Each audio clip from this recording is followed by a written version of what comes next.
दोस्तों आज हम पढ़ने वाले हैं इस वीडियो के माध्यम से financing approach to working capital. ठीक है, कौन कौन से वो मेथड हैं, कौन कौन से अप्रोच हैं जो इसमें आते हैं, तो उसको एक एक करके हम डिस्कस कर लेते हैं। यहाँ पे मैंने 3 दिए हैं, short term financing, long term financing and other approach में हाइब्रिड अप्रोच दे रखे हैं। ठीक है दोस्तों, ये 3 तरह के दिए हैं। चलिए इसको एक एक करके डिस्कस कर लेते हैं। इसको मैंने पहले भी आपसे डिस्कस किया हुआ है।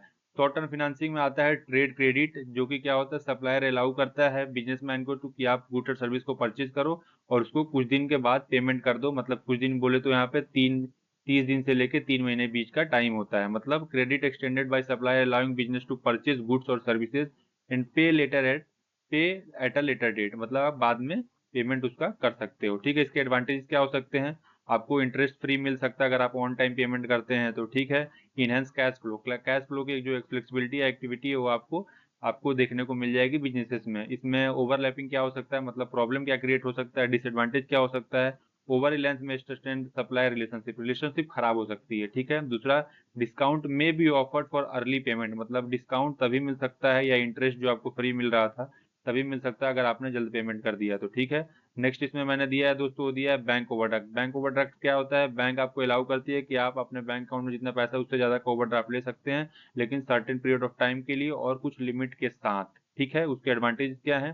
कैश एडिशनली फंड आ जाता है आपके बिजनेस में। ठीक है, और आप उसको रीपेमेंट एट द टाइम जब आप चाहिए होता है उसके बाद आप कर सकते हैं। ठीक है, इसमें प्रॉब्लम क्या हो सकती है? मे भी आपको बैंक ओवरड्राफ्ट जो दे तो वो कॉस्टली भी हो सकता है, एक्सपेंसिव हो सकता है, या ओवर बर्डन हो जाए आपके ऊपर। ठीक है, जो चार्ज हो जाए इंटरेस्ट वो काफी ज्यादा अमाउंट हो सकता है, तो ये प्रॉब्लम आ सकती है। शॉर्ट टर्म लोन्स इसमें मैंने दिया है थर्ड पे। ठीक है, शॉर्ट टर्म लोन्स क्या होते हैं दोस्तों?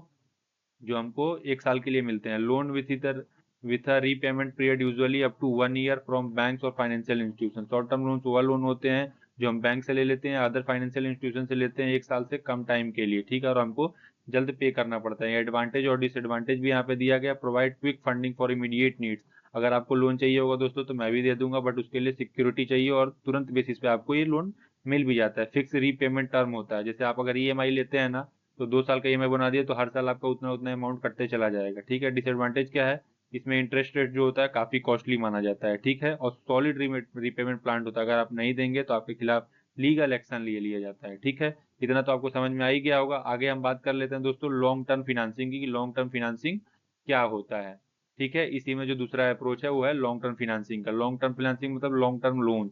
ठीक है, loan with the repayment period extending beyond 1 year. मतलब यहाँ पे ये बताया गया है कि लोन आप अगर बाहर से बैंक से ले रहे हैं, किसी भी फाइनेंशियल इंस्टीट्यूशन से ले रहे हैं और 1 साल से ज्यादा के लिए ले रहे हैं, वो लॉन्ग टर्म लोन में आ जाएगा। यहाँ पे कुछ एडवांटेज और डिसएडवांटेज है। एडवांटेज क्या है?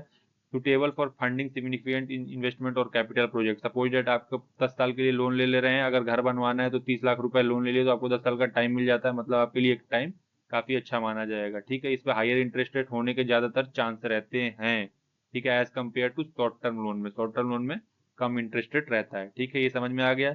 दूसरा लॉन्ग टर्म में है इक्विटी फिनेंसिंग। इक्विटी फिनेंसिंग क्या होता है? Raising capital by issuing share of the company to investor. मतलब अपना जो आप क्या करेंगे, कंपनी जो होगी शेयर को इशू करेगी, किसके लिए? इन्वेस्टर के लिए। वहां से इन्वेस्टर फंड लगाएगा तो आप कंपनी के पास पैसा आ जाएगा। फायदा क्या है इसका? No repayment obligation. ठीक है, provide long term funding and financial stability. मतलब पेमेंट आपको करना नहीं है रीपेमेंट इसमें। दूसरा, आपके पास फाइनेंस की स्टेबिलिटी रहती है लॉन्ग टर्म के लिए। ठीक है, उसमें दिक्कत क्या आ सकता है?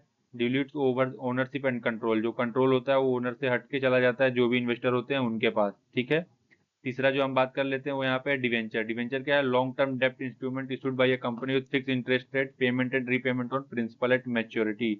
यहाँ पे ये बताया गया है दोस्तों कि अगर आप कोई भी बॉन्ड या डिवेंचर इशू करते हैं उसको आपको फिक्स्ड इंटरेस्ट के साथ पे करना पड़ता है।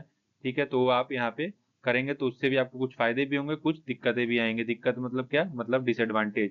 एडवांटेज जान लेते हैं पहले क्या होता है। Provide long term capital with predictable interest payment. यहाँ पे क्या होता है? हम लॉन्ग टर्म कैपिटल के लिए अपने इंटरेस्ट जो होता है काफी अच्छा इंटरेस्ट रेट होता है, हम पहले से डिसाइड करके बता देते हैं। ठीक है, इसमें कोई भी चांसेस नहीं होता है कि ओनरशिप डाइल्यूट हो जाए। शेयर्स में क्या होता है? ओनरशिप डाइल्यूट हो जाती है, मतलब दूसरे को मिल जाती है।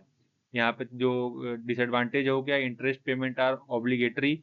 ठीक है, मतलब आपको इंटरेस्ट देना ही देना है जो आपने बोला है, नहीं देंगे तो फिर आपके ऊपर लीगल एक्शन लिया जाएगा। ठीक है, भले कंपनी प्रॉफिट में हो या लॉस में हो।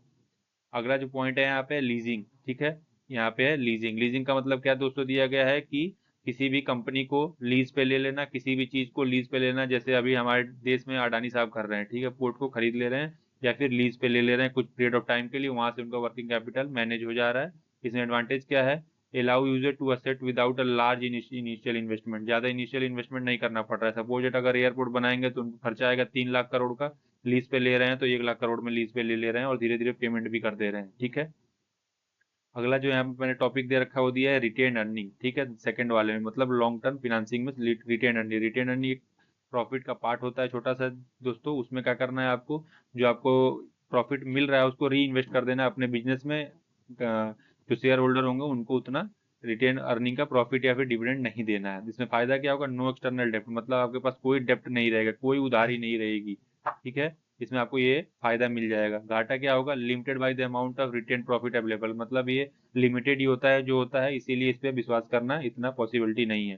थर्ड अप्रोच जो यहाँ पे मैंने दिया है दोस्तों, वो दिया है हाइब्रिड अप्रोच। ठीक है, हाइब्रिड अप्रोच क्या है यहाँ पे उसको भी देख लेते हैं। यहाँ पे हाइब्रिड अप्रोच का मतलब है यहाँ पे पहला वर्किंग कैपिटल लाइन और लाइन ऑफ क्रेडिट। यहाँ पे revolving credit line from a bank और financial student at business can draw from needs it. यहाँ पे ये बताया गया दोस्तों कि आप अभी जो भी आप फंड वगैरह लेंगे बैंक से वो आप विड्रॉ कर सकते हैं या ड्रॉ कर सकते हैं, मतलब ले सकते हैं पर्टिकुलर पीरियड ऑफ टाइम के लिए और शॉर्ट टर्म अपना कैपिटल नीड को फ्लेक्सिबिलिटी के लिए। ठीक है, अगला जो यहाँ पे दिया है मैं ट्रेड रिसीवेबल फिनेंसिंग, ये आखिरी है दोस्तों इसमें।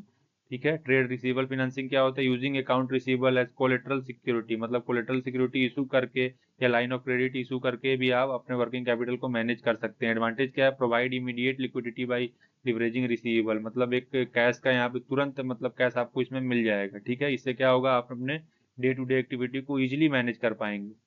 अगला पॉइंट है allow to continue business operation, अगर आपके पास पेमेंट नहीं है, कोलेटरल सिक्योरिटी इशू करते हैं, आपके पास फंड आएगा, उससे आप अपना बिजनेस ऑपरेशन जो कंटिन्यूअसली और स्मूथली आप अपना रन कर पाएंगे।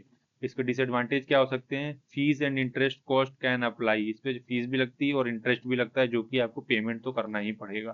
ठीक है, तो ये कुछ टर्म थे दोस्तों तीन। तीसरा क्या था, हाइब्रिड। दूसरा यहाँ पे क्या था आपका, लॉन्ग टर्म। ठीक है, फिनेंसिंग। और जो पहला था वो आपका था शॉर्ट टर्म फिनेंसिंग। तीनों आपको एक एक करके मैंने समझा दिया दोस्तों। ठीक है, होप करता हूँ कि आपको पूरा ये वीडियो हमारा क्लियर हो गया होगा। अगर अब भी आपको कोई दिक्कत है तो आप हमें यूट्यूब चैनल पे ही कमेंट करिए ताकि हम आपको पूरी पूरी सहायता कर पाएँ। चलिए मिलते हैं अगली वीडियो में, तब तक के लिए जय हिंद।